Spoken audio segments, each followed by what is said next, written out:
കൊല്ലം മൈലക്കാട് നിർമ്മാണത്തിലിരുന്ന ദേശീയപാത തകർന്ന സംഭവത്തിൽ അന്വേഷണത്തിന് ദേശീയപാത അതോറിറ്റി NHAയുടെ 3-അംഗ സംഘം സംഭവം അന്വേഷിക്കും.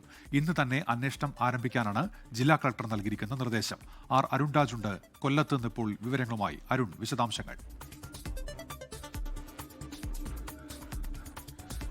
ഉന്മേഷ, കൊല്ലം മൈലക്കാട് ദേശീയപാത ഇടിഞ്ഞു വീണ് സർവീസ് റോഡ് അടക്കം തകർന്ന സംഭവത്തിലാണ് ഈ ദേശീയപാത അതോറിറ്റിയുടെ അന്വേഷണം നടത്താൻ ഇപ്പോൾ കളക്ടർ നിർദ്ദേശിച്ചിരിക്കുന്നത്. ഡൽഹിയിൽ നിന്നുള്ള 3-അംഗ സംഘം ഇതുമായി ബന്ധപ്പെട്ട അന്വേഷണം ഇന്ന് തന്നെ ആരംഭിക്കും എന്ന കാര്യം ഉന്നതതല യോഗത്തിന് ശേഷം കളക്ടർ വ്യക്തമാക്കിയിട്ടുണ്ട്. ഈ ദേശീയപാത അതോറിറ്റിയുടെ അന്വേഷണത്തിന് സമാന്തരമായി തന്നെ ഒരു സംയുക്ത സമിതിയുടെ അന്വേഷണം കൂടി ഇപ്പോൾ ജില്ലാ കളക്ടറുടെ നേതൃത്വത്തിൽ ചേർന്ന യോഗം തീരുമാനമെടുത്തിട്ടുണ്ട്. അതിൽ പൊതുമരാമത്ത് വകുപ്പിന്റെയും ജിയോളജിസ്റ്റിന്റെയും ഗ്രൗണ്ട് വാട്ടർ ഡിപ്പാർട്ട്മെന്റിന്റെയും ഉന്നത ഉദ്യോഗസ്ഥരടക്കം ഉണ്ടായിട്ടുള്ള ഒരു സമിതിയായിരിക്കും ഇക്കാര്യങ്ങൾ അന്വേഷിക്കുക.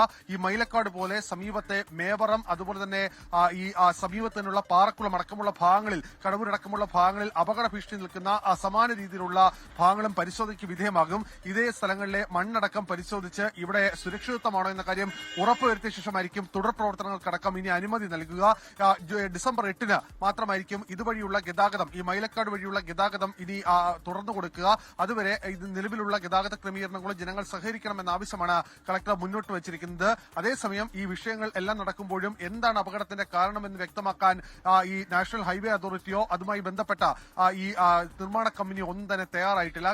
ഈ ജില്ലാ കളക്ടർ വിളിച്ചു ചേർത്ത യോഗത്തിൽ പോലും ഇതുമായി ബന്ധപ്പെട്ട് പഠനം നടത്താതെ തങ്ങൾക്ക് ഒരു വ്യക്തമായ വിശദീകരണം നൽകാൻ കഴിയില്ല എന്ന വാദമാണ് ദേശീയപാത അതോറിറ്റി മുന്നോട്ട് വച്ചിരിക്കുന്നത്.